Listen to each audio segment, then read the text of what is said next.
Et bienvenue tout le monde pour une nouvelle vidéo sur Flesh and Blood, le TCG, édité par LSS, où on se retrouve aujourd'hui pour une nouvelle vidéo sur Max Nitro. Je vous ai présenté le deck dans une vidéo précédente. Aujourd'hui, je vais vous montrer quelques cartes, comment updater ce petit deck pour vraiment pas cher du tout. Et je vais vous faire donc dans un premier temps comment améliorer le deck pour un petit budget, et puis après une version un peu plus costaude si vous avez l'envie d'aller un peu plus loin avec le héros. Donc pour commencer, on peut vraiment compléter le deck, hein. Donc il n'y avait que un Est dans la deck de base, donc moi je vous propose tout simplement d'en récupérer des autres pour jouer au moins 2 voire 3 Est.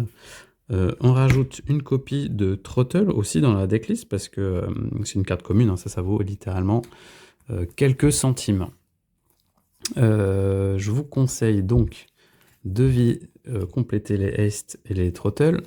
Zero to 50, c'est une carte qu'on n'aime pas trop, elle fait peu de value, elle vient juste pour 3. Votre adversaire il la bloque plutôt facilement, hein. C'est une carte qu'on va enlever pour privilégier d'autres cartes rouges. On a beaucoup mieux que ça pour vraiment pas cher du tout. On a Fast and Furious, c'est une carte que vous retrouverez dans le deck d'Armory de Dash.io. Donc ça vaudrait le coup d'aller choper le deck d'Armory de Dash.io juste pour récupérer 3 Fast and Furious et une autre carte qu'on verra un peu plus tard. Ça vaut pas très cher. Ça, quand ça crank, ça vient pour plus 1, donc c'est une 0 pour 4. Et puis ça c'est banni, vous remettez un Steam Counter sur un item que vous contrôlez, donc ça, on adore. Je vais faire toutes les rouges, après comme ça je suis tranquille. Donc Gigawatt, pareil, c'est une carte rare, c'est quelques centimes. Ça rajoute plus 4 sur votre prochaine attaque mécanologue. Donc ça marche même sur votre clé à molette, sur votre attaque d'arme. Donc on rappelle, si votre arme elle est overpower, qu'elle vient à 5 et qu'elle vient à 9, donc c'est du 9 overpower, ça peut vraiment clôturer une game, hein, c'est hyper fort. Moonshot, je vous l'ai mis, c'est vraiment ça, c'est du bonus, vous n'êtes vraiment pas obligé de l'acheter. C'est un peu bon, c'est jamais parce qu'elle est fun. Donc elle coûte XX, donc elle coûte le double de ce que vous allez la jouer. Quand vous pouvez la jouer que si vous avez boosté. En coût additionnel, vous devez détruire X hyperdriver. Donc si vous en détruisez 3, Moonshot, vous devez le payer 6. Quand ça attaque, ça gagne plus 3 pour chaque hyperdriver que vous détruisez. Et si ça a 10 ou plus, l'attaque a overpower. Donc si en plus elle a un plus 4, ça peut être du 14 overpower. Je la mets, c'est du fun. Je suis vraiment pas sûr que c'est vraiment sa place. Mais la carte, elle mérite d'exister, c'est vraiment pas cher, donc surtout en régular, pourquoi pas. Richard, c'est une excellente commune, pareil, ça c'est quelques centimes, ça c'est go again, ça coûte 1, vous remettez un compteur sur un hyperdriver, et la prochaine attaque que vous boostez à plus 4, c'est incroyable. Et ça c'est la même chose en bleu, parce que vous savez que dans Flesh and Blood, il faut qu'on varie un peu les couleurs pour qu'on puisse jouer nos cartes. Ça c'est la même chose, version bleue. Boom Grenade, pareil, ça c'est une petite carte que vous allez retrouver dans le deck d'Armory de Dash.io. Sinon, c'est une carte commune qui vaut quelques centimes. C'est un mot-clé qui a le mot crank, donc ça active votre clé à molette. Et ça, en gros, si votre adversaire ne bloque pas vos attaques, la Boom Grenade explose, ça lui met 4 dégâts dans sa tronche. Donc ça, c'est que de l'amour. T-Bone en version bleue. Je vous rappelle qu'il y avait la version rouge dans le deck d'Armory. Pourquoi pas ne rajouter la version bleue. Elle vaut que pour 1, mais on rappelle, T-Bone a la particularité d'imposer le blocage d'un équipement. Donc ça, contre certains match-ups, c'est très très très très fort. Pour The Maul, pareil, je vous la mets, franchement, ça c'est pas obligatoire. C'est une carte rare, ça vaut quelques centimes. Ça vient pour 0, ça go again, ça bloque à 3, c'est toujours cool.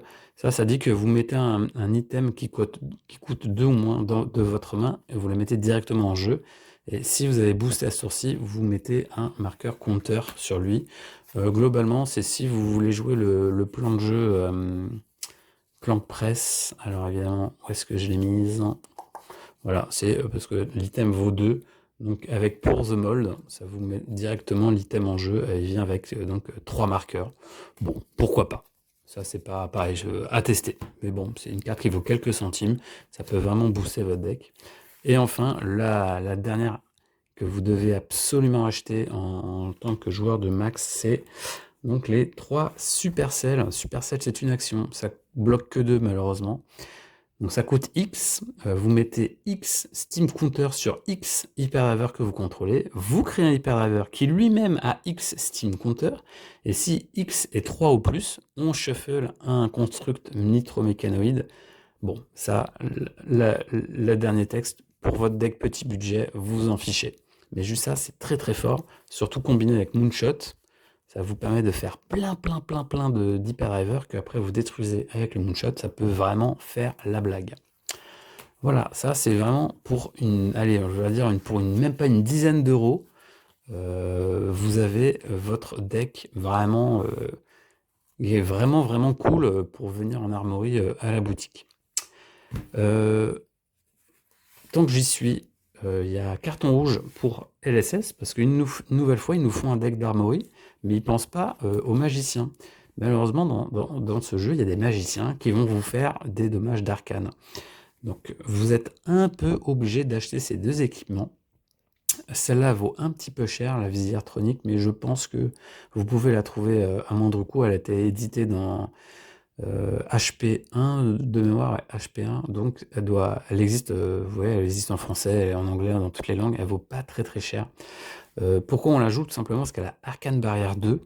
Bon, un effet qui est cool quand vous boostez des cartes. Et combiné avec les accélérateurs d'Achille, donc ça vous permet de regagner un point d'action, qui a Arcane Barrière 1. Donc les deux combinés, ça vous fait Arcane Barrière 3. Donc ça vous immunise presque contre les magiciens. Donc ça, c'est un peu 2 achats un peu obligatoires quand vous jouez mécanologiste. Et enfin, un équipement que j'apprécie beaucoup, que vous retrouvez dans le deck de Dashio, qui est mieux malheureusement que le casque qu'on a dans le deck d'armory de Max. Donc le Heavy Industry Surveillance. Donc, quand ça défend, on bannit la carte du dessus de notre deck. Si c'est une carte mécano, ce casque bloque à +2. Voilà, ça c'est vraiment donc vos achats, vos premiers achats que vous pouvez faire. Alors vient la partie un peu si vous avez le budget et que vous voulez vraiment jouer max de façon un peu plus costaude, il y a des achats intéressants que vous pouvez faire. Il y a le Hyper X3. Surtout que dans notre deck d'armory, là, ils nous ont mis 9, je vous rappelle, ils ont mis 9 hyperdrivers. Ce casque, il dit quoi? Il dit qu'à chaque fois qu'on bannit un hyperdriver en boostant, on le met sous cette carte.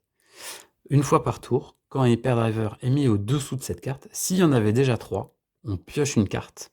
Donc ça, c'est très fort en late game. Ça vous c'est-à-dire qu'en plein milieu de votre tour, vous pouvez potentiellement piocher une carte. Donc ça, c'est vraiment cool. En plus, ça bloque à 1.